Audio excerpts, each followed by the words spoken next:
I know that God has got a plan for me.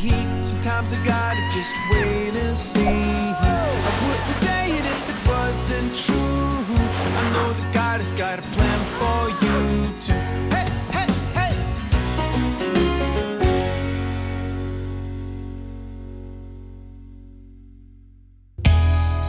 Have you ever done something that you knew was wrong? Yes? Hey, Sarah. Well, how did it make you feel? Awful. It's okay. We all mess up and make bad choices sometimes.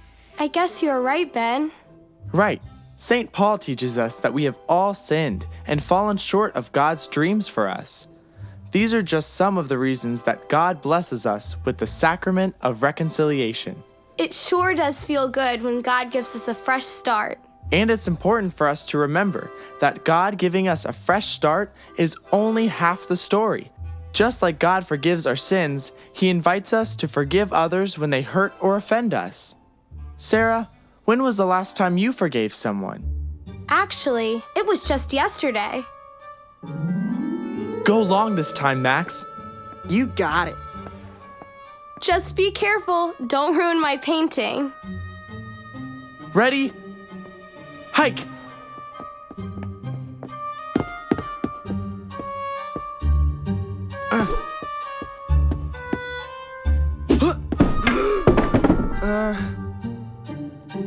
Yeah, sorry about that. No worries. Your trespasses have been forgiven. Thanks. Speaking of trespasses, when was the last time someone forgave you? Well, I'm not sure.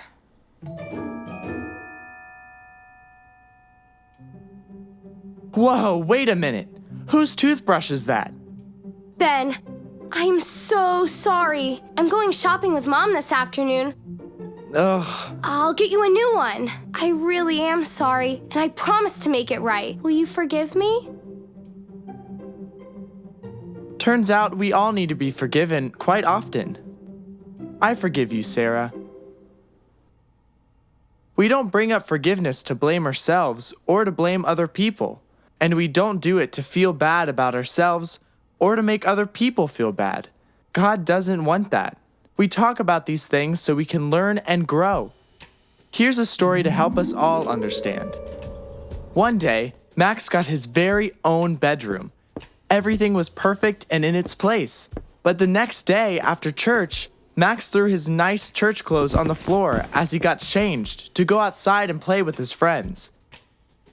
He didn't realize it at the time, but this was the beginning of a growing problem. The next day, Max threw his pajamas on the floor instead of putting them where they belong. That afternoon, after soccer, he left his soccer gear on the floor in the middle of the room. The following day, he had some potato chips and a candy bar, but instead of putting the wrappers in the trash can, he threw them on the floor. This went on for 3 weeks. Max just kept throwing things where they didn't belong. Then one day, he came home and he couldn't open the door to his room. Come on. He went looking for his mother and asked, "Mom, why did you lock my room?" "I didn't lock your room," his mom said. "Well, I can't get in there. Someone must have locked it."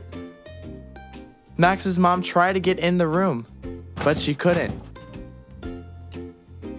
"Maybe something is blocking the door," she said. Max and his mother went outside and looked in the window to see what was blocking the door. They were amazed at what they saw. All of Max's stuff that he'd been leaving everywhere for weeks had fallen in front of the door and was blocking him from getting into his room. When Max's dad came home, he pushed very hard against the door and forced everything to move so Max could climb into his room. Max spent 4 hours putting everything away in the right places. He put his clothes in his closet or hamper. He put all his toys away. And he put anything that was trash in the trash can. When he was finished, he promised never to let his room get so messy again. Just as Max made a mess of his room, sometimes we make a mess in our souls. We leave little sins lying around here and there, and before you know it, they are piling up. Jesus wants to work with you to tidy up your soul. That's what He is going to do during your first reconciliation. You forgive me, right, Ben? Of course, Sarah. I know you didn't mean it.